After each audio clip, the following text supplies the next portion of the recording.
But if she's really good at that, because what happens is, if I'm having a down moment, and we all have them, let's just admit, we're human beings. I'm not Superman up here. If I'm having a moment, we have issues. When I have an issue, she just sits there quietly, and I'm like, you gonna say something back?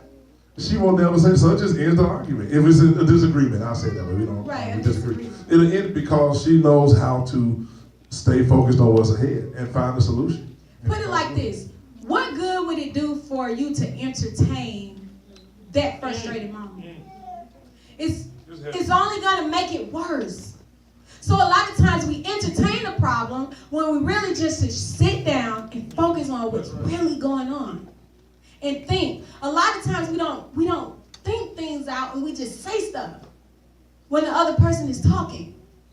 Let them get it out. Let them voice whatever it is that's on their mind. Whatever the case may be. Your boss may come to you and say something crazy. Absolutely. Just take it and focus. Because you know. You got to get to that. Absolutely. That's what it is. It's all about being focused on your vision. At the end of the day, you've got to remain focused on what you're called to do and what you're going to do. Many things don't happen because we lose focus. Many things we set forward to do don't happen because we're not focused on them. Right. Get it? Get it.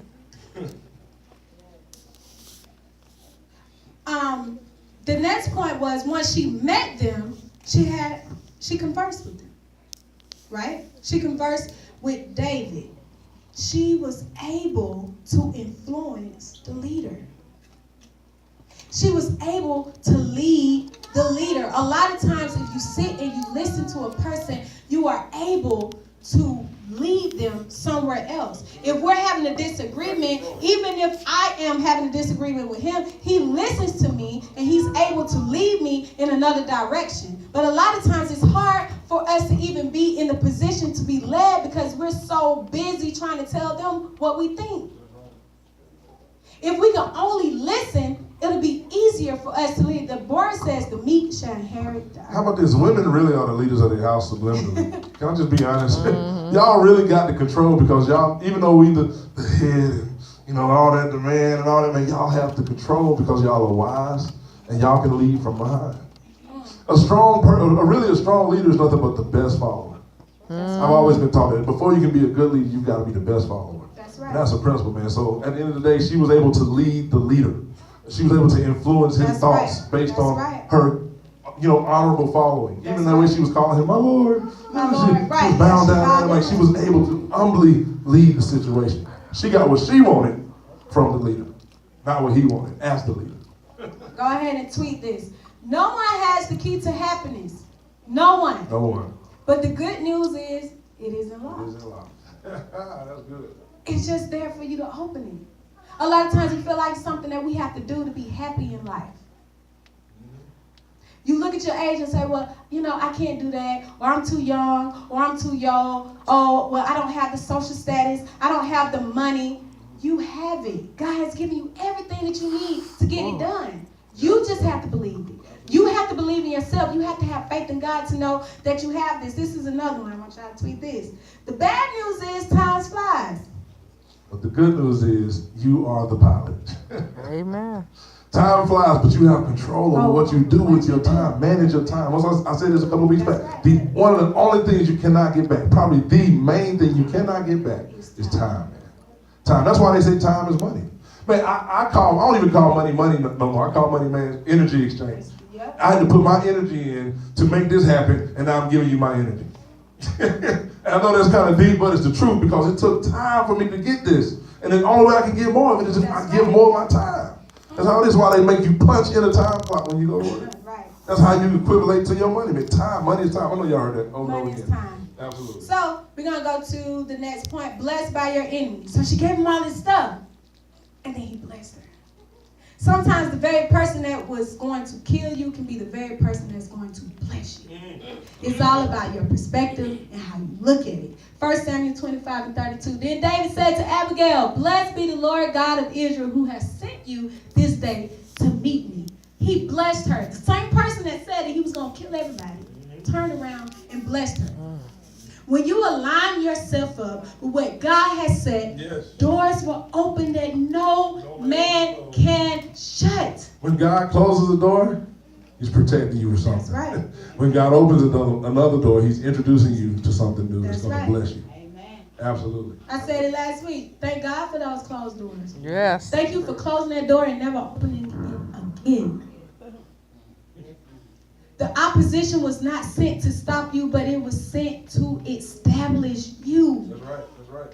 She had a problem. She didn't crack under pressure. She made sure she had a plan. She set forth the plan, and because of that, the same person that was going to kill her blessed her. How many of us have been in a situation that we feel like is so very glim? We are cursed. Everything is happening wrong. But if we understand who blesses and who cursed, then we'll understand that problem is not as bad as we thought after all. Not all delays are bad. How about that? God causes some things to happen for our good in a delay. That's right. Some things that you think are taking too long to come your way, God is doing that in preparation for you. He's preparing you now, so when you go public, it'll look good. There's some things I haven't pushed hard 3D church. Let's be honest. I could do a lot more. I'm a graphic designer. I'm a marketing guru. This is what we do. We got marketers in the church, companies. We got all of that. But certain things I want to be ready for when people get here. Certain things we've got to build in leadership and training and trust and all the things in the areas we can grow in before we can really push to the community. Now, next year, we're going hard. Don't get me wrong, we're going to fill this room up twice on a Sunday morning. Anybody believe that? That's vision. Amen. I'm speaking that into existence. We're going to really have a great church. And I know it's coming. I know I'm not throwing 2016 away, but I can't wait on 2017. I got a few people here that just can't wait on 2017 to break free for y'all. Some new things. 2016 has been a really good year, but it could have been better. But 2017 is going to be an awesome year because we got a plan, we've got a vision, and we've got the power of God working on our behalf. It's coming. I ain't like I said, I ain't throwing. God can still do something great in the next 12 days of this year. He can still do miraculous works, but I'm saying I'm looking forward to what he's going to do in 2017. Because we have a plan. We got a plan. We have a plan. Absolutely. We all have haters. Who have haters? We say that every week. Everybody. Guess what? It's your haters that's going to push you into the destiny resistance, that God pressure, is giving you. It's the pressure. You can take a water hose right now and put it on the ground, and your driveway ain't going to look good. But if you add pressure to that water hose and a pressure washer, what happens? You can clean your entire driveway. And pressure wash house. You can put a water hose all you want to, but the more pressure you have, the more powerful you are. The more pressure you have, the further you can go. That's right. That's a point. That's just a principle of life, man. The more opposition and resistance you face, the further God will send you. So you can be blessed by your enemies. You can be blessed by your haters. Don't let them stress you out. Keep going. Keep doing the things that you're supposed to do. You know, sometimes, I'm sorry, Pastor talked about it last week, these, motives. Sometimes we need a hater to motivate us to keep going. So you can post your wonderful pictures on Facebook. Hey, I new car. I look good. For your haters. If that's motivating you, that's the wrong thing to motivate you, but sometimes we need that motivation to keep going. Push you. Push you. Their purpose push you. They push you directly to where you go. It'll push you right. When people hate on you, you just be like, oh, I gotta show them Jesus. I gotta show them that I can do it. I'm about to hate on some of y'all on purpose to push y'all a little harder. I'm just right.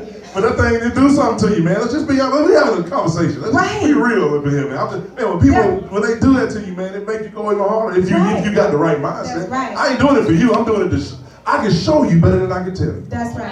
And God says, vengeance is mine, says the Lord. God says, I'll be your avenger. I got them. That's right. But you stay focused on me, and I'll show them for you what you've already got going for you. God said, I prepare the table for you in the presence of your enemies. Meaning they see the food, the turkey and the dressing and all stuff. They see all the blessings God has laid out for you before you even get to the table. That's why it's so hard. That's why they're so mad. They're just trying to stop you before you get there.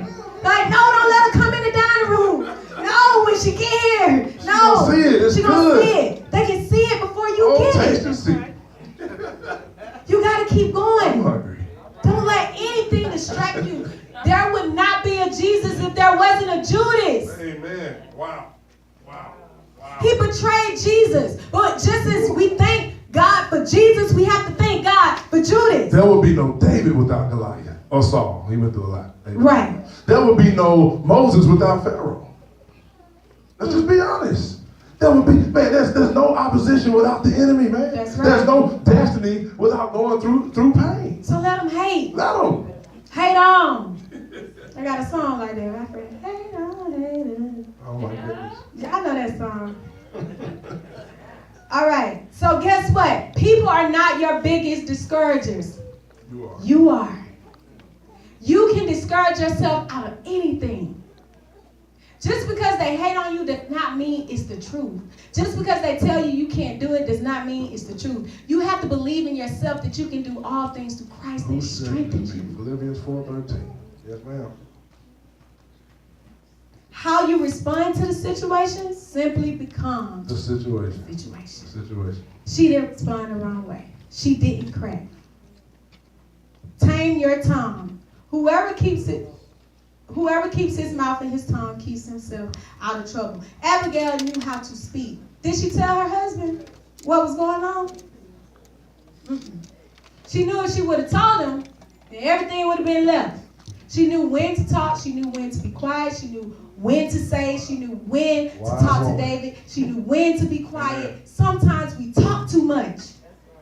We tell our visions, we tell people what's going on, and we wonder why they're hating so hard because we have just let out something that God has only meant for